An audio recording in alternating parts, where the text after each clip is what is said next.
5 বছরে group D নিয়োগ নেই, খেসারত দিতে হচ্ছে বেকারদের। সংবাদ প্রতিনিধিতে বলা হয়েছে 5 বছর হচ্ছে রাজ্য সরকারের গ্রুপ ডি পদের নিয়োগ প্রক্রিয়া সমাপ্ত হলো না। শুধু তাই নয়, বেকার বিক্ষোভদের চাপে 4 বছর পর গ্রুপ সি পদে নিয়োগ সমাপ্ত করেছে ঠিকই রাজ্য সরকার। তবে এক অদৃশ্য কারণে আবার গ্রুপ সি পদের 430টি পদে নিয়োগ বন্ধ।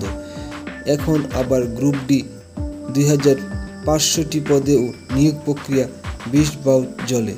ফলে রাজ্যে বেকার বিক্ষোভ চরমে উঠেছে। জিআরবিটি সূত্রে খবর, গ্রুপ সি পদের ফলাফল প্রকাশের পর বেকার বিক্ষোভের চাপে পড়ে গ্রুপ ডি পদের মৌখিক ইন্টারভিউ দিনক্ষণ ঘোষণা করতে বাধ্য হয় দপ্তর। এরপর 2023 সালে ডিসেম্বর মাসে গ্রুপ ডি পদের ইন্টারভিউ হয়েছে। তবে 2500টি গ্রুপ ডি পদের চূড়ান্ত ফলাফল প্রকাশ অধরা।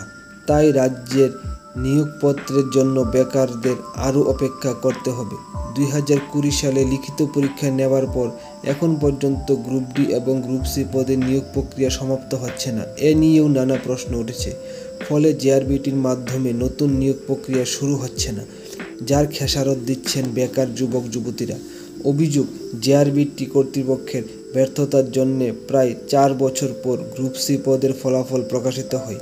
এই মেধা তালিকায় যে বয়স উত্তীর্ণ বেকারদের স্থান হয়েছে, তাদেরও চাকরি জীবন 4 বছর কমে গিয়েছে। কারণ 4 বছর আগে যেসব বয়স উত্তীর্ণ বেকারের বয়স ছিল প্রায় 45 থেকে 48 বছরের মধ্যে, এখন তাদের বয়স এসে ঠেকেছে 50 থেকে 52 বছর। এরপর আবার তারা গ্রুপ সি পদে চাকরির প্রথম দিন থেকে নিয়মিত বেতনক্রম পাচ্ছে না। আগামী 5 বছর তাদের ফিক্সড পে কর্মচারী হিসেবে চাকরি করতে হবে। তবে সহজেই অনুমেয় সরকারের ব্যর্থতার জন্য ফলাফল প্রকাশ দেরিতে হওয়ার খেসারত দেবেন বয়স উত্তীর্ণ বেকাররা। একই পরিণতি গ্রুপ ডি পদের চাকরি প্রার্থীদের জন্য অপেক্ষা করেছে। দপ্তরের ব্যর্থতার জন্য গ্রুপ ডি পদে যারা চাকরি পাবে, তাদেরও চাকরি জীবন থেকে 5 ন্যূনতম বছর গায়েব হয়ে যাবে। তাই তাদের চাকরি ফুল বেনিফিট পাওয়ার সম্ভাবনা ক্ষীণ। জিআরবিটি সূত্রে খবর, গ্রুপ সি পদের প্রকাশিত ফলাফলে 180 বেকার উত্তীর্ণ হন। তাদের সকলকে LDC, agri assistant, junior multitasking clerk, pump operator, অন্যান্য গ্রুপ সি পদে অফার প্রদান করেছে রাজ্য সরকার। গ্রুপ সির জন্য পদ ছিল 2410টি। রাজ্য সরকার আবার গ্রুপ সি 430টি পদের জন্য কোনো বেকারের নাম ঘোষণা করেনি। ফলে 430টি পদে বেকারের চাকরি হয়নি।